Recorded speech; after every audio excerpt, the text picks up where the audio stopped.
সুপ্ৰভাত জনালোঁ সকলোকে। কি খবৰ আপোনালোকৰ? আশা কৰোঁ সকলো ভালেই আছে, নহয় জানো? এইফালে বাহিৰৰ ফালে চাওকচোন, পৰিৱেশটো কিমান ভাল লাগিছে নহয়নে? আজি হৈছে 6 জুলাই আৰু এতিয়া ৰাতিপুৱা সময় হৈছে 4:15। মই বাহিৰলৈ ওলাই আহিলোঁ আৰু ইয়াৰ ওপৰৰ পৰা পৰিৱেশটো আপোনালোকে চাওক কিমান ভাল লাগিছে।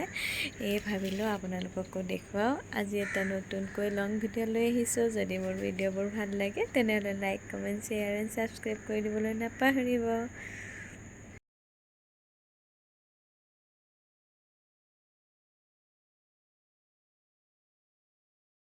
আজি চানভেলী হস্পিটেলে 22 বছৰ অতিক্ৰম কৰি 23 বছৰত ভৰি দিলে। তাৰ বাবে এখন মিটিঙৰ আয়োজন কৰা হৈছিলে। এয়া মোৰ লগত আছে নিশা বা। তাই ভাবি আছিলে মই ফটো উঠাই আছোঁ, কিন্তু মই ভিডিঅ'হে কৰি আছিলোঁ। তেখেতে মোক বোলে কি ভিডিঅ'হে কৰি আছে নেকি মই বুলি কৈ দিলে। আৰু এইফালে মোৰ লগত আছে আনিছা আৰু পিছফালে সংগীতা, হীৰাবা আৰু আমি যিহেতু এটি সমবেত সংগীত পৰিৱেশন কৰিম, তাৰ কাৰণে আমাক ড্ৰেছ দিয়া হৈছিলে, ৰঙা মেখেলা, ৰঙা ব্লাউজ আৰু ৰিহা চাদৰ। আৰু এইফালে মিটিং আৰম্ভ হৈছিলে। MD ছাৰ আছিলে আমাৰ আৰু আমন্ত্ৰিত অতিথিবৃন্দ আছিলে, বন্তি প্ৰজ্বলন আছিলে। মই সকলোখিনি দেখুওৱা হোৱা নাই, তথাপিও যিখিনি পাৰোঁ দেখুৱাবলৈ চেষ্টা কৰিছোঁ।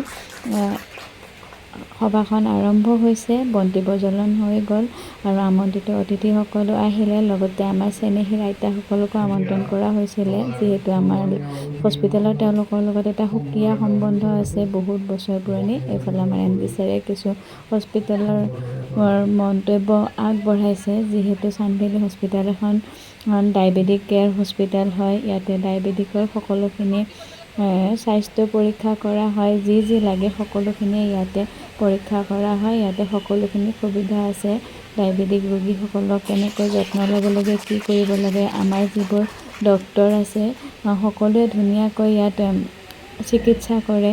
আৰু যিসকলে চানভেলী হস্পিটেললৈকে আহিছে তেওঁলোককতো আৰু ক'বই নালাগে, আৰু যিসকলে নাজানে তেওঁলোকক জনাই থৈছোঁ যে আমাৰ ইয়াতে বহুত কম খৰচৰ ভিতৰতে বহুত ভাল চিকিৎসা প্ৰদান কৰা হয়। যদি আপোনালোকে আপোনালোকৰ স্বাস্থ্যৰ বাবে ভাবিছে যে ডায়েবেটিকৰ কাৰণে দেখুৱাব ডক্টৰক, তেনেহ'লে আমাৰ ইয়ালৈ আহিব পাৰে। বহুত কম খৰচতে ইয়াত চিকিৎসা কৰা হয়। বাৰু আজিৰ দিনটোত বাৰু কি হয় সকলোখিনি আপোনালোকক দেখুৱাবলৈ চেষ্টা কৰিম। এইফালে আমাৰ আমন্ত্ৰিত অতিথিসকলক সম্বৰ্ধনা অনুষ্ঠান চলি আছে আৰু এইফালে প্ৰাগ নিউজৰ যিখিনি সাংবাদিক আছিলে তেওঁলোকেও আহিছিলে, যিহেতু এটা বাতৰি প্ৰচাৰ কৰা হৈছিলে সেইকাৰণে তেখেতসকলো আছিলে বাৰু। আৰু আমাৰ বাকীখিনি দেখুৱাবলৈ চেষ্টা কৰি যাম বাৰু। আপোনালোকে ভিডিঅ'টো চাব আৰু যদি মোৰ ভিডিঅ'বোৰ ভাল লাগে তেনেহ'লে সৰুকৈ লাইক এটা কৰি দি ছাবস্ক্ৰাইব কৰি দিব আৰু ছাইডত থকা বেল আইকনটো দবাই দিব, যাতে মোৰ নেক্সট ভিডিঅ' আহিলে আপোনালোকে চাবলৈ পায়, সোনকালে আপোনালোকৰ ওচৰত ভিডিঅ'বোৰ যায়। अखण्डमण्डलाकारं व्याप्तं येन चराचरं तत्पदं दर्शितं येन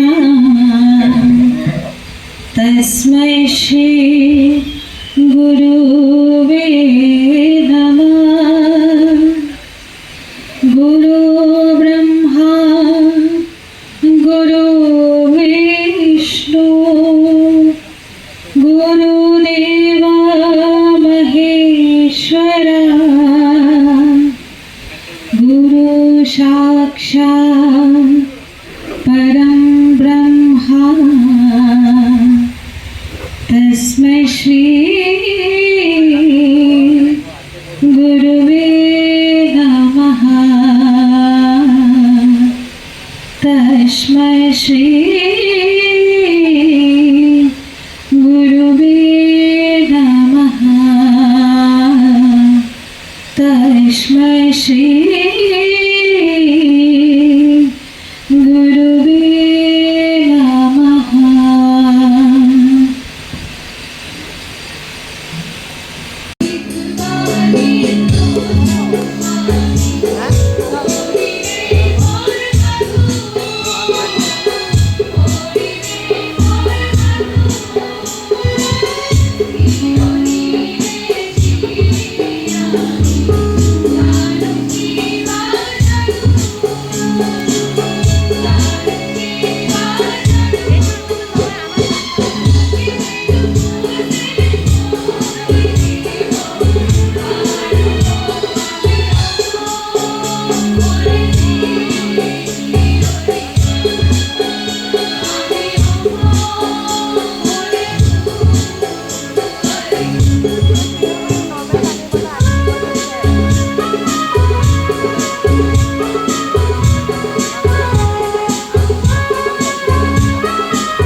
আমি সঁচা কথাটো ৰাইজৰ মাজত নিজে প্ৰত্যেকে নিজৰ ঘৰৰ বা ওচৰৰ বা ৰিলেটিভখিনিক যদি 10জন মানুহক আমি ক'ব পাৰোঁ যে এনে কি কৰিলে ডায়েবেটিছ নহয়, তেতিয়া সেইলৈকে আমি বাঢ়ি বাঢ়ি গৈ থাকিব। এনেকৈ আমি সমাজখনত কিবা এটা মিনিমাম চেঞ্জ এটা আমাৰ কাৰণে আমি চেষ্টা কৰিব পাৰোঁ। সেইখিনি মই ক'ব লগা চান বুলি খুবেই ভাল। ঠিক আছে। এটা কথা বুজিব লাগিব, য'ত সেৱা আছে, কাৰণ 3টা কথা অকণমান দীঘলীয়া হৈছে হয়তো মোৰ কথাটো, 3টা কথাৰ ওপৰত অত্যন্ত গুৰুত্ব দিয়া হয়। 3টা জীৱিকা, প্ৰফেশ্যন যাক কৃষি, শিক্ষা প্ৰদান আৰু চিকিৎসা বিজ্ঞান। এই 3টা হ'ল যদিও প্ৰফেশ্যন, যদিও জীৱিকা, ইয়াৰ মাজত এনে এটা সেৱা আছে, সেইটো আপোনাক এটা বিমল আনন্দ দিব পাৰে। মুৰ্মুখ ৰোগীজনক ভাল কৰি যেতিয়া আপুনি টনকিয়াল কৰিব, সেই আনন্দটো কেৱল ডাক্তৰেহে অনুভৱ কৰিব পাৰিব। গতিকে এই সেৱা আৰু বাণিজ্য থাকিব লাগিব। আপুনি ইউ হেভ টু ছাৰ্ভাইভ, আপুনি জীয়াই থাকিব লাগিব। অনুষ্ঠানটো জীয়াই থাকিবৰ কাৰণে যিখিনি প্ৰয়োজনীয় সেইখিনি লাগিবই। সেইকাৰণে চান ভেলীৰ নিচিনা অনুষ্ঠানে সেৱা আৰু বাণিজ্য যেতিয়া আগবঢ়াই নিয়ে একেলগে, তেতিয়া এইটো আনৰ কাৰণে আদৰ্শ হ'ব পাৰে। তেওঁৰ লগত যদি মই সহযোগিতা নকৰোঁ চিকিৎসকৰ লগত, পৃথিৱীৰ কোনো বিখ্যাত চিকিৎসকে আপোনাক ভাল কৰিব নোৱাৰে। এইটো সম্পূৰ্ণ পেচেণ্টজনৰ ওপৰত কথা। আৰু ডায়েবেটিছ হ'ল এনেকুৱা এটা ৰোগ, মধুমেহ এনেকুৱা ৰোগ, যদি আপুনি ডক্তৰৰ পৰামৰ্শ নুশুনে, আজি তেওঁ যদি উপদেশ আপুনি নামানে, তেতিয়া বোধহয় পৃথিৱীৰ কোনো শক্তি নাই যিয়ে আপোনাক ভাল কৰিব পাৰিব। গতিকে এই যে ভলটেয়াৰৰ কথা যে প্ৰতিজন মানুহে নিজেই নিজৰ চিকিৎসক হোৱা উচিত। ডক্তৰৰ কাম, আমাৰ ভাৰতবৰ্ষৰ মানুহৰ সাধাৰণ মানুহৰ কথা মই কৈছোঁ, আমি বেছিভাগ মানুহৰ কথা আমি এটাতকৈ বেছি গুৰুত্ব দিওঁ কিহত?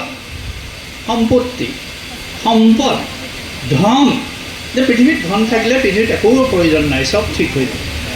স্বাস্থ্যটো দৰকাৰ নাই, আপোনাক পইচা দিলে চব পাই যায়। আজিকালি ইমান ডাঙৰ ডাঙৰ ডক্তৰ আছে, ইমান ভাল ভাল হস্পিটেল আছে, ইমান ভাল ভাল মেডিচিন আছে, কি দৰকাৰ এইবিলাক? এই ধাৰণাটোৱে আমাক সৰ্বনাশ কৰিছে বহু ক্ষেত্ৰত।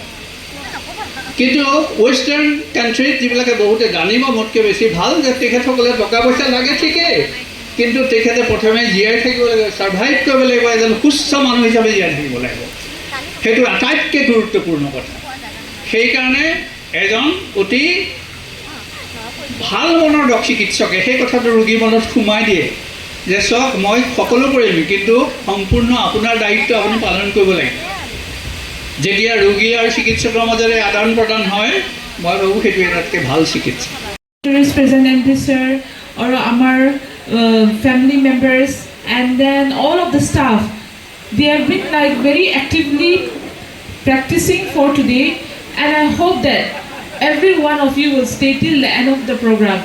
Like, we don't usually celebrate, we don't have cultural night every time, but this time after coronavirus, so this year we are trying to do the cultural night. So they have given so much time and dedication for এইটো program organize কৰিব কাৰণে বহুত time dedication দিছে। সেইটো কাৰণে মই ইমান গৰম weather আছে, still দেন চব মানুহ এতিয়া মানে পেচেন্স ৰাখি পেলাই থাকিছে। I'm thankful so much, and then I hope that all of you will stay and enjoy the festival till the end of the night. Thank you so much.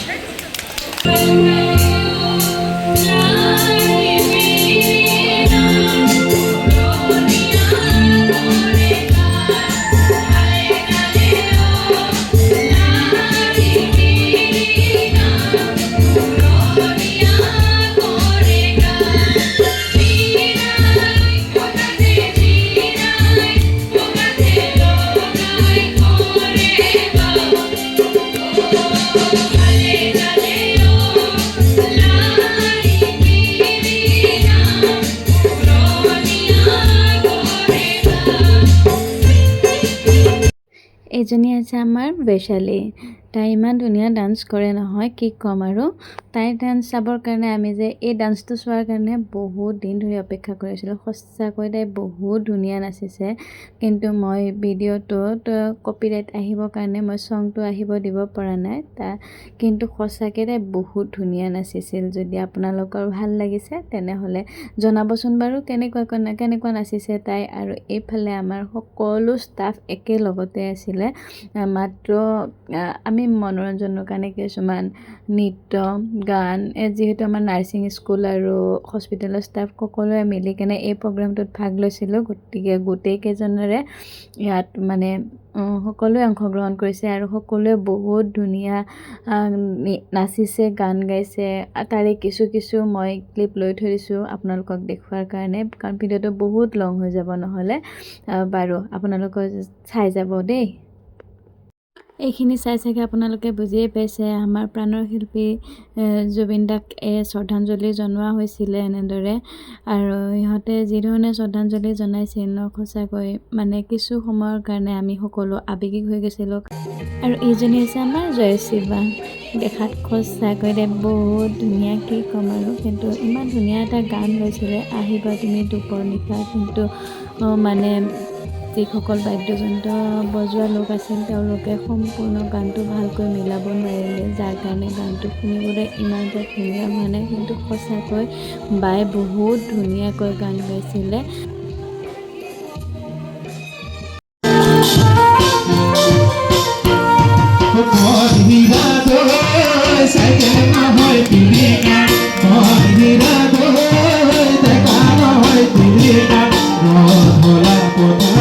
দাদাজনেও মন হিৰাদৈ গানটো বহুত ধুনীয়াকৈ গাইছিল, কিন্তু মোৰ ভিডিঅ' ৰেকৰ্ড নহ'ল কাৰণ মোৰ মোবাইলৰ স্পেচে ফুল হৈ গৈছিলে। এইফালে আমাৰ এইকেইজনী হৈছে ছোৱালী দেই, কিন্তু ঢুলীয়া হৈছিলে। সিহঁতৰ বিহু ডান্সটো চাবৰ কাৰণে আমি অপেক্ষা কৰিছিলোঁ। বিহু নাচটো আটাইকেইজনী ছোৱালী হয় আৰু ল'ৰাও হয়। যিহেতু মই ভিডিঅ'ত চং দিব নোৱাৰোঁ, কপিৰাইট আহিব, সেইকাৰণে মই চংটো অফ কৰি দিছোঁ। কিন্তু সঁচাকৈ আমাৰ প্ৰগ্ৰেমটো বহুত ধুনীয়া আছিলে আৰু এইটো আমাৰ শেষৰ নৃত্য আছিলে। যদি আপোনালোকে এই ভিডিঅ'টো ভাল পালে তেনেহ'লে ভিডিঅ'টো লাইক কমেণ্ট এটা কৰি দিব, নিশ্চয় মোৰো ভাল লাগিব। আগুৱাই যোৱাৰ এটা উৎসাহ পাই যাম।